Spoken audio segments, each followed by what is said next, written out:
नमस्कार। आज की टॉपिक शुरू करते हैं एक प्रेरणात्मक स्रोत से।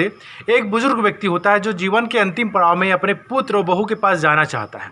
उनके पुत्र बहू एक मेट्रो सिटी में रहते हैं, एक छोटे से घर में अपार्टमेंट में रहते हैं जहाँ एक छोटा सा कमरा, बेडरूम, एक किचन होता है। अब जैसे ही उनके घर जाते हैं तो उनके घर में जो उनके पुत्र बहू तो काफ़ी अधिक स्वागत करते हैं स्टार्टिंग के समय में।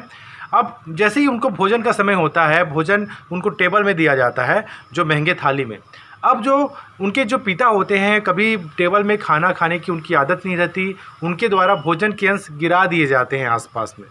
तो 1 या 2 दिन होने के बाद जब उनके पुत्र और बहू को पता चलता है कि पिताजी भोजन ज़्यादा गिरा रहे हैं और गिराते गिराते उनके थाली भी गिर जाते हैं और थाली टूट जाता है। अब होता यह है कि उनके जो बहू और पुत्र जो होते हैं उनसे काफ़ी अधिक नाराज़ हो जाते हैं, उनको काफ़ी अधिक सुनाते हैं कि कैसे खाते हैं आप, कब से आपके लिए एक लोहे की थाली लानी पड़ेगी क्योंकि आपने तो महंगी थाली तोड़ चुकी है गिराकर। भोजन जो है आप अकेले कमरे में करिएगा क्योंकि आपके खाने के तरीके देखकर मेरे बेटे लोग भी गलत सीख रहे हैं। यह है कि कुछ समय बाद उनके पुत्र और बहू के द्वारा एक लोहे की थाली ला दी जाती है जो टूटे ना। लोहे की थाली में अपने पिताजी को खाना देते हैं। कुछ समय बीतता जाता है, फिर उसके बाद होता यह है कि अपने दादा के प्रति ये बर्ताव को देखकर जो बेटे उनके घर में मौजूद होते हैं वो देखते रहते हैं कि उनके दादाजी जी के प्रति कैसे बर्ताव कर रहे हैं उनके पिताजी, उनकी माँ।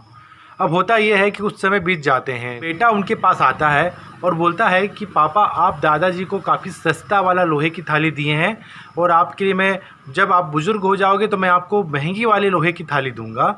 बेटे की ये बात सुनकर मंटू और उसकी पत्नी स्तब्ध हो जाते हैं।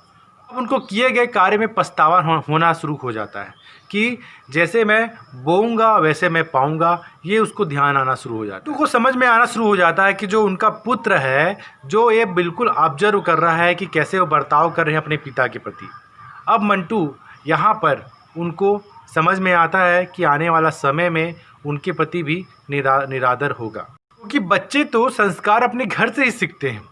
जब देख रहे हैं कि उनके पिता अपने पिता के प्रति किस प्रकार से दुर्व्यवहार कर रहे हैं, तब उनका पुत्र भी समझ में आता है कि बुजुर्ग होगा तो मैं भी अपने पिता के साथ ऐसा बिहेव करूंगा, ऐसा बर्ताव करूंगा।